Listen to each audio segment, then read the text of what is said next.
Good evening. I've got 15 minutes, so I hope I don't go over my 15 minutes. I haven't prepared anything because I wasn't quite sure what format this meeting would take. But I probably wouldn't have prepared anything anyway, because there is so much to say about Bangladesh that one doesn't know where to start and where to end. So while I've been sitting here listening to Mansour's very impressive address just now, I was thinking, well, what should I say to this group?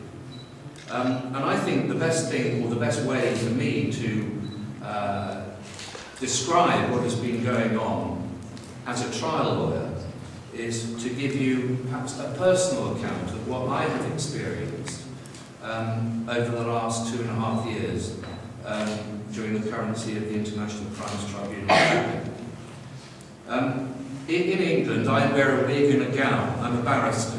I am a jury lawyer, a jury barrister. I've been doing that for 25 years now. We start very young in England.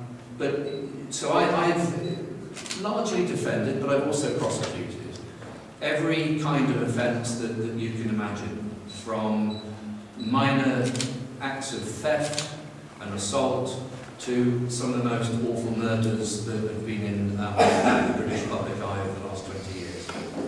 Those are cases that I've done. I've also spent 5 years defending one of the leaders of the Sierra Leonean Civil War in his trial in Freetown at the Special Court of Sierra Leone. So I've had quite a broad range of experience, both domestic and international. I was asked by those in Dhaka to get involved in this tribunal at the end of 2010. Originally, the intention was that I was to be the trial lawyer in Dhaka, and that I would be appearing for the defence in every single one of these trials. For various reasons, I'm actually probably quite glad that that didn't materialise, because I'm not sure how safe I would have been. Why do I say that? Well, I say that because when we first met the Bangladesh legal team, it was determined that we shouldn't meet in Dhaka because it wasn't going to be safe. It wasn't going to be secure. So we met in Kuala Lumpur, and sure enough, Bangladeshi security agents were following us all around the hotel and everywhere we went. A few months later, I went to Dhaka to meet the team again, and sure enough, the same thing happened. We were tailed by completely incompetent security agents. I thought, is this really happening? I've never known anything like this before. This is something out of some sort of half-baked Hollywood movie, but it was true enough. And then after that, I applied for a visa because I obviously had the job of going to Dhaka to defend these people. I applied for my visa in, I think it was sometime in 2011. I'm still waiting for the Bangladesh High Commission in London to get back to me. I, like Mansour here, am persona non grata in Dhaka. Why? Because I have dared to do a job. And my job is to act for my clients. I always used to say to juries in England, you know, my job isn't to win this case at all costs. My job is very simple. My job is to represent the defendant so that you, the jury, understand, first of all, the allegation against him, second of all, that you understand what he has to say about that allegation, and third, and most important of all, to ensure that these proceedings are fair. And where I come from, 99.9% of the time, I'm pleased to say they are fair.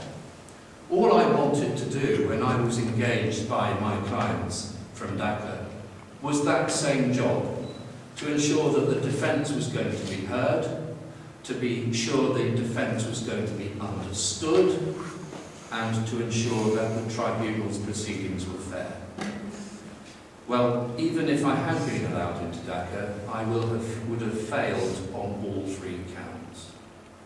Why is that? Well, I'd probably be here until this time tomorrow if I was to give you the full experience that I have witnessed as to how this tribunal has conducted itself. It has been, it is, and it will be a disgrace.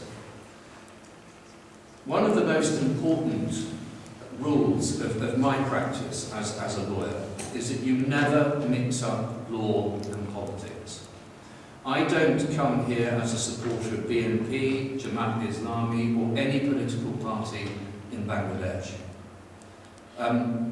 I come here as someone who wishes to uphold the rule of law and justice means fairness. If you look at the statute which set this tribunal up, already itself it's about 40 years old and completely outdated. You will see just how unfair this whole system is. But it's also been unfairly invoked by a government which, and I'll say this make this one political comment alone, by a government which, given the opportunity to put aside 40 years of conflict and lust for revenge, has decided not to do that, not to bring reconciliation, but has decided to make sure that the wounds are not only continued, but are reopened. And the way they've done that is by selecting, and I use the word selecting, for motives of their own, various defendants, most of whom just happen to be members of the same political party, in order to take revenge on what they see happened 40 years ago. And the politics has been inextricably linked with the proceedings. Only 2 weeks ago, the information minister was quoted in the Daily Star saying, words to the effect, the appeals are about to be decided in the cases of Saidi and Mollah, then the hangings can take place and Bangladesh can start to rid itself of the poison. That man should be ashamed of himself, because that man has clearly decided that he has some great gift, that he has the power to determine the guilt or innocence of someone over and above the judges. He is prosecutor, judge, and executioner, it would appear. This man speaks on behalf of a government that claims to be democratic. This government has imposed a law which has deliberately removed even the most basic human rights from those accused before this tribunal. Very basic rights, such as the right to privately consult with a lawyer, have been removed by the Act. The Act allows the government to appoint the judges, to choose its judges. The Act has allowed the government to move one judge or various judges from one tribunal to the other. One of the judges in the case of Saidi, who just happened to appear more moderate, mysteriously resigned halfway through the case to be replaced by someone who was a great deal more severe. The investigators are appointed by the government. The investigators are given wide powers to stop, interview, arrest anybody they like. The investigators take the statements. I have never, in 25 years, seen witness statements as appalling as the ones that I have seen in the 5 cases that I have advised the legal team in so far. Saidi, Mollah, Camerazan, Mujahid, Nizami. Most of these statements are based on hearsay accounts. Things like, I heard somebody tell me that Saidi ordered this man to be shot. Somebody told me once, I can't remember who it was, but somebody told me that Moller was a murderer. I'm not exaggerating. It's that bad. In fact, it would be funny if it wasn't so serious and so disgusting to those of us who believe in the rule of law and justice. And yet the information minister, various law ministers, Kamrul Islam is one, Shafiq Ahmed is another, have made these awful comments prejudging the guilt of those on trial. You might think that part and parcel of a trial, even a trial that was pretending to be a trial, would be an allowance or the right for the defence to call witnesses. In the, I think it was the Saeed, no, it was the, I think the Moller case, the prosecution called, I seem to recall, it was about 25 to 28 witnesses. The defence were allowed to call 6. In the Mujahid case, the defence were allowed to call 4.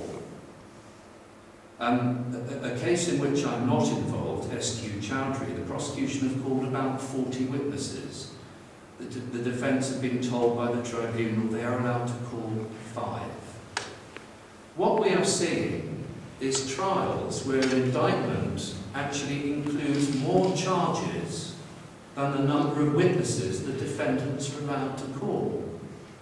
In the Mujahid case, which is just finished, 7 charges on the indictment. Defence allowed to call 5 witnesses. Has anybody ever heard, number 1, of any tribunal restricting the number of defence witnesses the defendant may be allowed to call?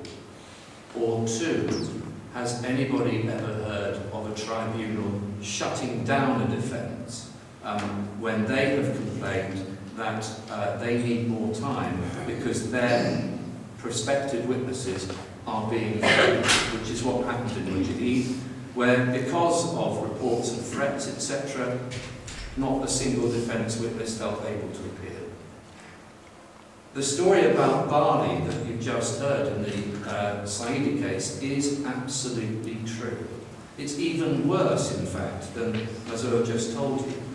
Bali was indeed a prosecution witness who said that he had, or at least there was a witness statement, which the investigators claimed was given by Bali, claimed that he'd been present when Saidi had ordered the shooting of a young man. When he was required to give evidence, he refused, and instead he went over to the defence, contacted the defence, and said, "My statement isn't true. I never gave that statement to the prosecution investigators. I never heard Saidi issue such an order. The whole thing is a lie. I want to give evidence for the defence because I want to put the record straight. I want to stop the injustice." The defence were calling him. He got as far as the steps of the tribunal, and then he was abducted by security forces and hasn't been seen again. The word is that he's incarcerated in India. Now, when I was young, I had a fascination with Soviet history, in particular Stalin. I don't want to reduce my address to you to anything too emotional, but there is a direct analogy, a direct comparison between the show trials in Moscow in 1936-37 to what is happening in Dhaka right now. They are politically motivated, the results are already decided, the defence have no rights. And they will, this is the last thing, they will go down in history as a disgraceful slur on the history of that country, which will take many, many years to put right. Now, I expect I've taken about 15 minutes, so I will finish with this thought. This government had an opportunity when it was elected in 2009, I think, to put aside decades and 2 generations of hatred, vendetta, and revenge. This government had an opportunity to bring a fledgling democracy, a developing democracy, together. There are an awful lot of young people in Bangladesh, and the future is in their hands. Bangladesh has got far too many problems, social problems, economic problems. We all know about the awful tragedy and the cycle. It's got far too many urgent problems to be dealing with, rather than dragging up the past. The past in Bangladesh is whatever past you want it to be. It seems to depend, whichever political party you belong to, you have a different view of the past. The one thing that ought to unite Bangladesh is a will for the future to be better than the past was. And this government had an opportunity to look to the future, to bury the past, and to bring people, particularly young people, together. The tragedy of this tribunal is that all it has done is to ensure that those past rivalries and hatreds are as alive now as they were 40 years ago. That's the great tragedy of this tribunal. I hope that by bringing attention to the sheer injustice of what is going on in this tribunal, it may be too late, but my hope is that one day Bangladesh will look back on its past, particularly the tribunal, and promise itself that will never ever happen again. Because in my opinion, this is a crying shame, it's a terrible abuse of human rights in Bangladesh, and it is something which is going to take a long, long time to heal. If the healing can start by us putting the word out through forums like this, then I hope at least I've succeeded in one area where in the court, clearly, I've so far failed. Thank you very much.